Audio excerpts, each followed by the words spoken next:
When a teen saw a 67-year-old man walking alone in the woods, he likely thought that he had found an easy target.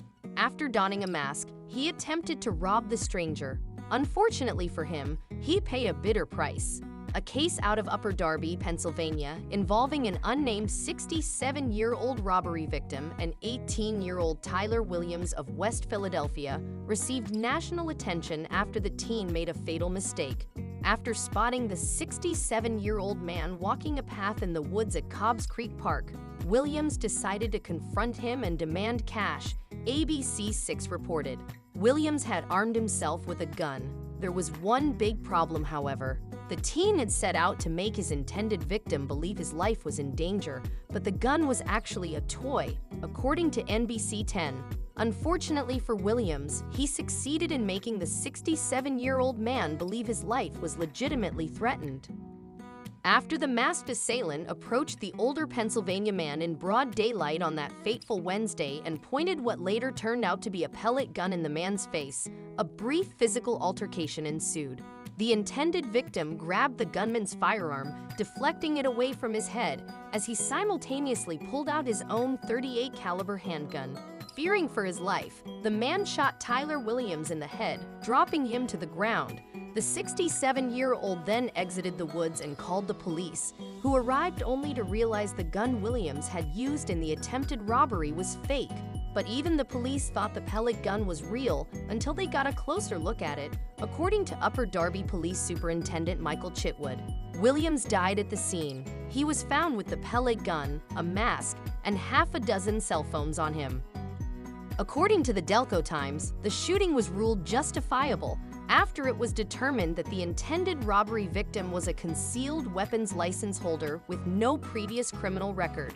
Although he was initially taken to a local hospital with chest pains following the incident, he reportedly made a full recovery. With the shooting ruled an appropriate act of self-defense, he didn't face any charges. While most applaud the 67-year-old for doing what he felt needed to be done at the time to ensure his own safety, there are those who condemn the fact that this man was able to defend his life with a firearm. They are seemingly troubled by the fact that a young adult with a fake gun is dead because an armed citizen was able to use lethal force to stop a crime from being committed against him. But there are a few important things to point out here. What appeared to be a lethal firearm was pointed at this man's head. Even the police didn't realize it was a pellet gun until they were able to look closer at it. Furthermore, Tyler Williams wanted the man to believe it was real. It was his intention to make the 67-year-old believe his life was in danger. He succeeded, just not with the result he had intended. We also have to realize something very important about what so many news outlets are calling a fake or toy gun. It was a pellet gun, so it was real.